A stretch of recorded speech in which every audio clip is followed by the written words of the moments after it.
Well, I think we wanted you here because you played in and won a first four game last year. So what can you tell us about that experience going into this one? It was a great experience last year. Just being in the tournament, even though it was the first four, it's still something you kind of dream of. But it's the beginning of madness, so anything can happen when you go there.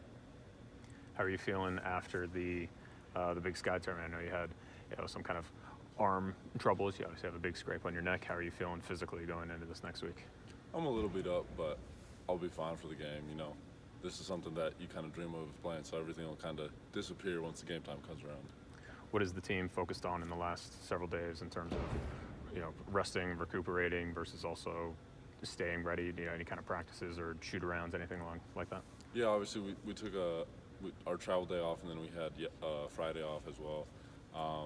And then we had some skill workout and then a practice today just to kind of focus on us, keep the offensive end of things sharp, and then we didn't really work too much on defensive stuff, just not knowing who our opponent is yet, and then we'll kind of focus on that more as we get ready for them this week. Coach Logie said one of the most special parts of getting to do this is that it's just another week with everybody all around, practices and meals and such. How much do you all kind of soak that in also, independent of getting to play the actual game or go to the tournament, but just have another meaningful week together? I think it's definitely something that kind of the older players soak up more. I'm not sure that the freshmen and kind of the younger people on this team know what they're really experiencing, but like I know me for myself, being a fifth year, I've been trying to soak up this whole year as much as I can. It's crazy to think that, to me, it seems like just yesterday I was walking on to the campus at ASU for the start of our summer workouts. So, it goes by in the blink of an eye. So, really just been trying to slow things down as much as I can and enjoy every moment of it. Just going back to that Big Sky Championship game, a career high night for you. Everything seemed like it was clicking, especially in that 11-minute run where 5 of you guys are on the court. Just what was clicking that game for you?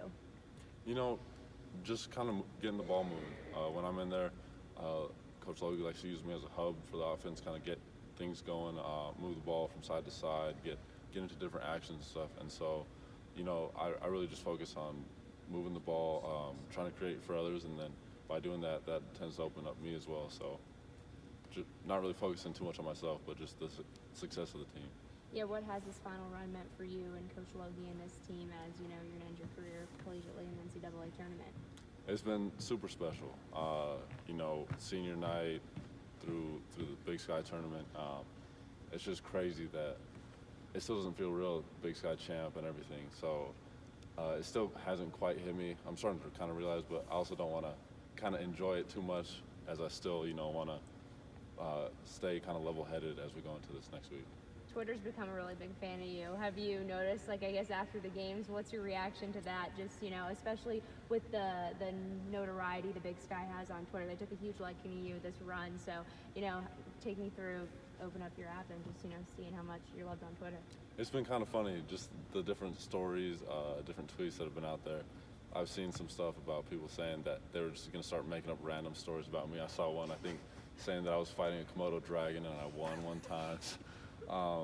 Just kind of funny things like that. Just kind of makes me laugh. It's just neat to see kind of everyone just showing love. Coach Logie has talked a lot about the belief shown both ways, both him and the coaching staff and the players in return.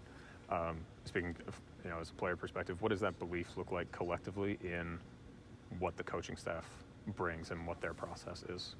If you kind of look at Logie's history, he's been a winning coach. So, there's obviously what he's doing and what he's trying to instill with us obviously has worked and continues to work. And we've seen glimpses of that throughout the year. Some wins like at Cal, some of our bigger wins throughout the year.